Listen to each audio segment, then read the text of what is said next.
রাজু, রাজু, রাজু, ওঠ। ফজরের নামাজ পড়বি না? বেলা তো উঠা গেল, ওঠ। উফ বাবা, তুমি যাও তো, আমি পরে নামাজ পড়ে নিব। ডিস্টার্ব করো না তো বাবা, প্লিজ যাও।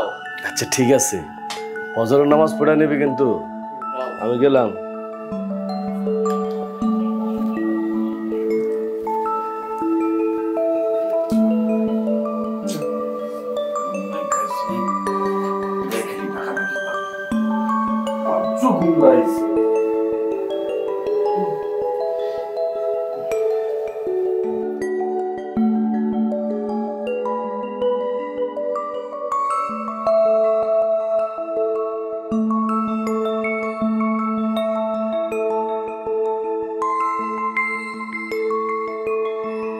রাজু, রাজু, রাজু, উঠ। কিরে কয়টা বাজে? হায় হায়, অনেক সময় তো হয়ে গেছে গা। রাজু, রাজু, উঠ, নাস্তা কর। আরে অফিসে যাবি না? অফিসে যাওয়ার তো সময় হয়ে গেছে রে বাপ। আচ্ছা আব্বা,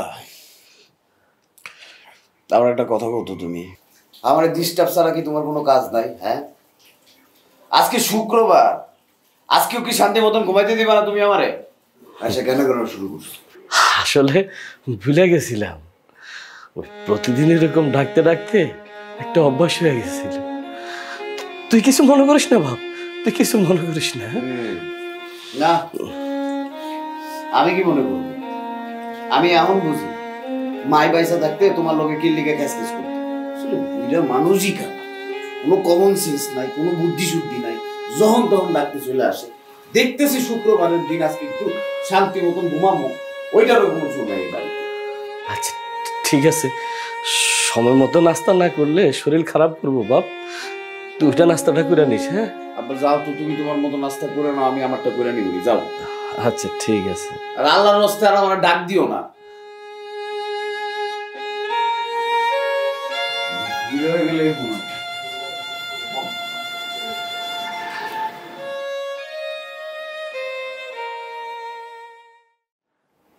রাজু, রাজু, রাজু, কিরে তুই এখনো ঘুমাইতেছস? আর আজকে শুক্রবার না, জুমার নামাজ পড়বি না? চল আজকে আমরা বাপ বেটা দুইজনে মিলে একসাথে জুমার নামাজ আদায় করে আসি। চল বাবা চল। মানে শান্তি নাই, মানে এই বাড়িতে আমার কোনো শান্তি নাই। আচ্ছা আব্বা, আর কত কত, তুমি কি আমার শান্তিতে ঘুমাতে দিবা না? হ্যাঁ, মানে সারা সপ্তাহ অফিসের মধ্যে গাদার মতো খাইটা শুক্রবারে একটুখানি শান্তি মতন ঘুমাবো, তোমার জন্য তো সেটাও পারতেছি না। আব্বা জামাত কয়টায়? হ্যাঁ, জামাত হইলো 1:30টায়, এখন বাজে হলো 12টা। এখন থেকে ডাকাডাকি শুরু করছো, এর আগে একবার ডাক দিছো নাস্তা কর নাস্তা কর নাস্তা কর। হ্যাঁ, কি পাইছো আব্বা? আচ্ছা ঠিক আছে, আমি আমি আমি যাইতাছি, তুই ফ্রেশ ট্রেশ হইয়া মসজিদের দিকে আয়, আমি গেলাম। হ্যাঁ যাও, তুমি যাও নামাজ পড়ো, আমার টাইমে নামাজ পড়া রইল। আসিস কিন্তু, হ্যাঁ তাড়াতাড়ি আসিস। হ্যাঁ আচ্ছা গেলাম গেলাম।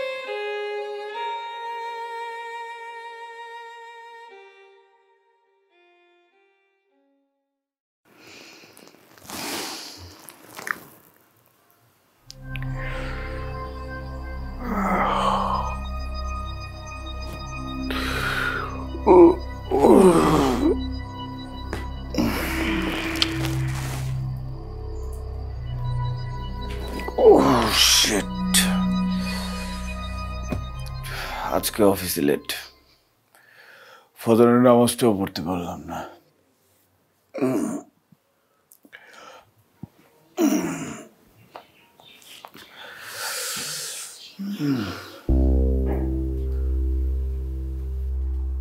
আমাকে তুমি মাফ করে দিও বাবা, আগের মতন আমাকে ডেকে তোলো না বাবা। সকাল 10টা বেজে গিয়েছে, এখনো নাস্তা করিনি, ফজরের নামাজ পড়িনি, অফিসে লেট কেন গিয়েছি, সকালে নাস্তা কেন করিনি, ফজরের নামাজ কেন মিস করেছি? এগুলো জিজ্ঞেস করো না বাবা। আমি তোমাকে অনেক মিস করি জানো বাবা। আমাকে ডিস্টার্ব কেন করো না? আমার কানের কাছে এসে কেন চেঁচাও না?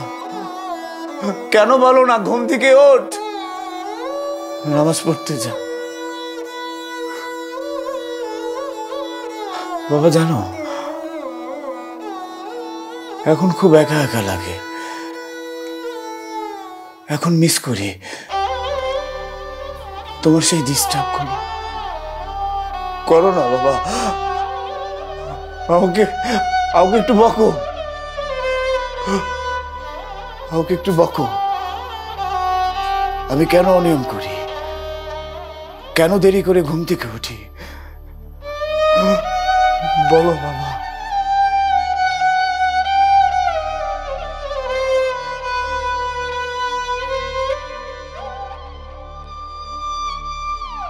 বাবা মা বেঁচে থাকতে আমরা হয়তোবা তাদের অনেক বিষয়ে তাদের উপর বিরক্ত হই, বুঝে না বুঝে তাদেরকে বিভিন্ন বিষয়ে কষ্ট দিই।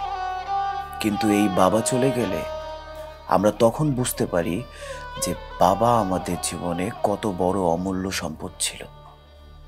আসুন না, যাদের জীবনে বাবা মা বেঁচে আছে আমরা সবাই সেই বাবা মার প্রতি সদয় হই।